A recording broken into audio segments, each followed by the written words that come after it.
Bonjour. La Bible est pleine des promesses que Dieu adresse à ceux et celles qui veulent bien les accueillir. Et celle que je vous transmets de sa part aujourd'hui est tirée du livre du prophète Ésaïe, au chapitre 45. Je te donnerai des trésors secrets, des richesses cachées, afin que tu saches que je suis le Seigneur, celui qui t'appelle par ton nom.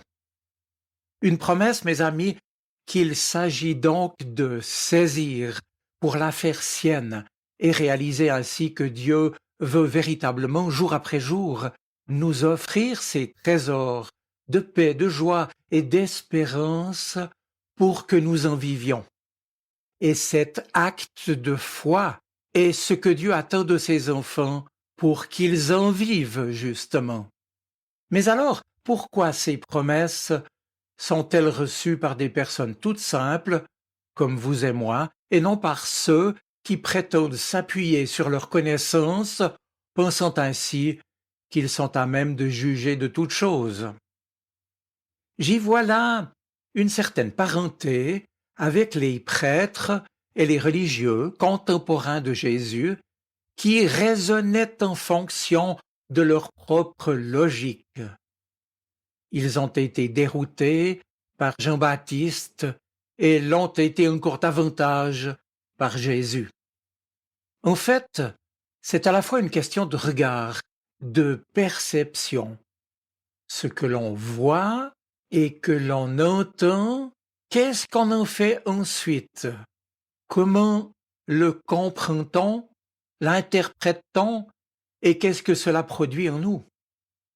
Par exemple, on dit de quelqu'un qu'il est un pessimiste quand il regarde un verre et qu'il le décrète à moitié vide, ou au contraire, que cette personne est optimiste si elle considère le verre comme à moitié plein. Nous regardant le Seigneur, est-il pessimiste ou optimiste? La réponse est ni l'un ni l'autre, bien entendu. Quand il nous voit, c'est avec bienveillance qu'il nous regarde. Il nous considère comme ses enfants, qu'il désire remplir entièrement de sa présence. C'est cela ce qu'il nous promet au travers de cette parole d'Ésaïe. Je te donnerai des trésors secrets, des richesses cachées, afin que tu saches que je suis le Seigneur, celui qui t'appelle par ton nom. Promesse parmi beaucoup d'autres que Jésus nous fait aussi en disant « Je suis venu pour que les êtres humains aient la vie et l'aient en abondance. Je suis le bon berger qui est prêt à donner sa vie pour ses brebis. » Cette promesse se trouve en Jean chapitre 10.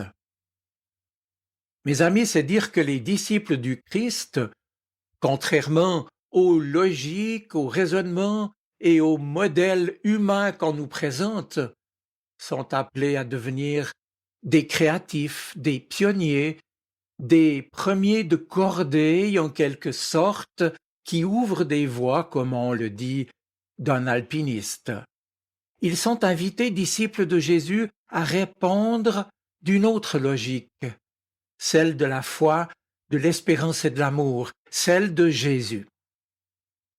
Ils sont ainsi habités de l'esprit et se laissent guider avec une infinie liberté, sereinement, même quand ils n'ont pas d'évidence ni de point d'appui. Là est leur confiance que Dieu veut toujours le meilleur pour eux et pour les leurs. Oui, Jésus faisait partie de ceux-là. Il ne se cache pas derrière un titre, un diplôme, une référence, un maître à penser, que sais-je. Il n'assène pas sa propre vérité, mais il la laisse percevoir, la proposant sans l'imposer. C'est alors une adhésion du cœur, de l'esprit, non une contrainte qui nous est proposée.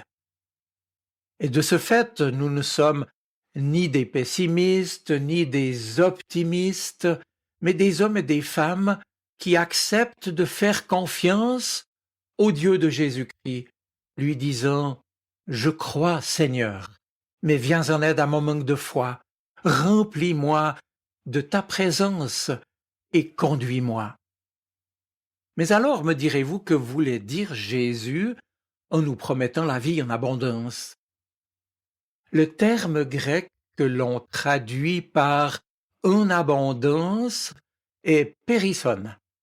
Il signifie littéralement hors de toute mesure, ou bien en quantité qui dépasse largement ce à quoi on s'attendrait.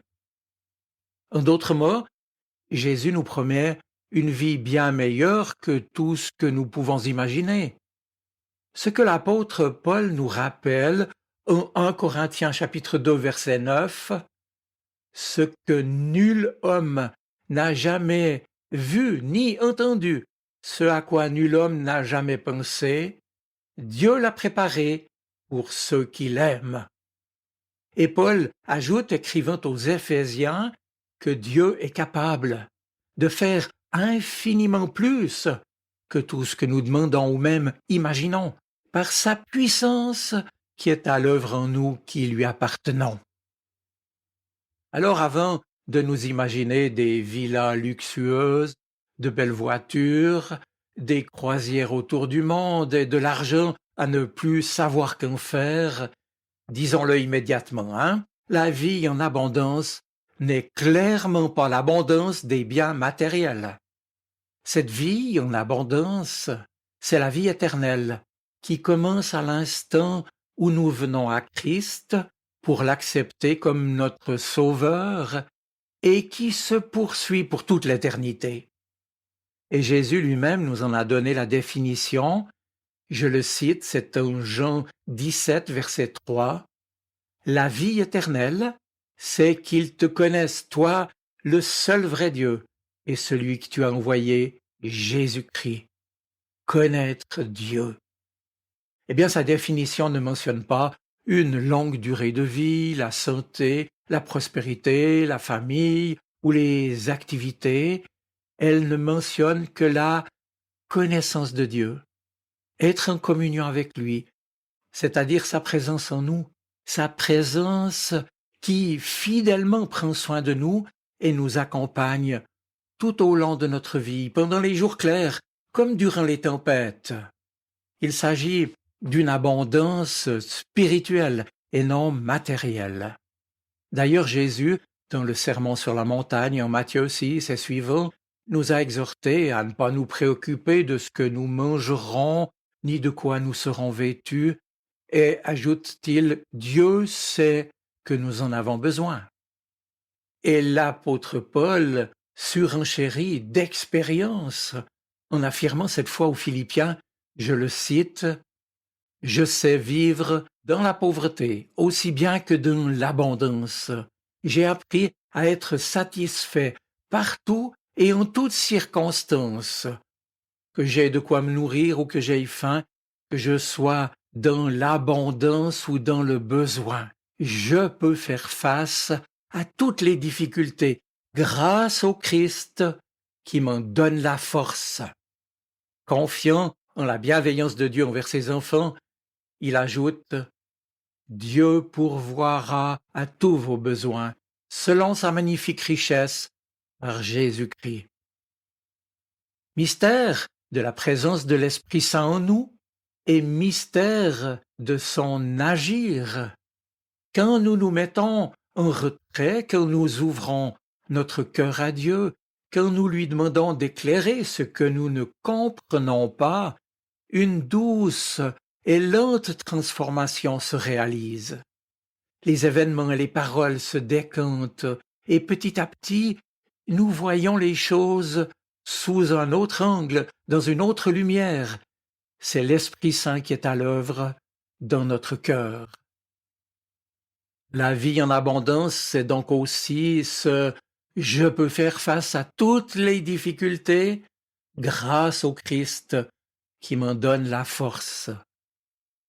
Cela nous apprend que la vie abondante est en somme un processus continuel d'apprentissage, de pratique et de croissance en maturité, composé, c'est vrai, aussi d'échecs et de nouveaux départs, d'ajustements et de persévérance. Car pour l'heure, nous le savons, toutes les promesses de Dieu ne sont pas encore réalisées, et de loin. Mais le jour viendra où, comme l'annonce le livre de l'Apocalypse, il y aura un nouveau ciel et une nouvelle terre. Dieu essuiera toutes larmes de nos yeux. Il n'y aura plus de mort, il n'y aura plus ni deuil, ni lamentation, ni douleur. En effet, les choses anciennes auront disparu, et Dieu fera toutes choses nouvelles, lui qui est l'alpha et l'oméga, le commencement et la fin. Un jour, oui, nous le verrons face à face, et nous le connaîtrons complètement, comme nous avons été connus, nous est-il dit au chapitre 13 de la première lettre aux Corinthiens. Et ce sera l'accomplissement ultime de la vie en abondance. La promesse que Dieu nous offre, la véritable vie abondante, est dès aujourd'hui une abondance d'amour, de joie, de paix et des autres fruits de l'esprit. Dès lors, ouvrons-nous, saisissons sa promesse, et en conséquence, comme nous y invite Paul dès maintenant, attachons-nous aux réalités d'en haut et non à celles qui sont sur la terre. En effet, notre vie est cachée avec le Christ en Dieu. Je vous souhaite une bonne semaine. Soyez bénis. Amen. Sa parole résonne dans mon cœur. Elle est vivante, elle parle. Elle m'aide à choisir, m'illumine. Elle est vivante, elle est poignante, elle touche mon cœur.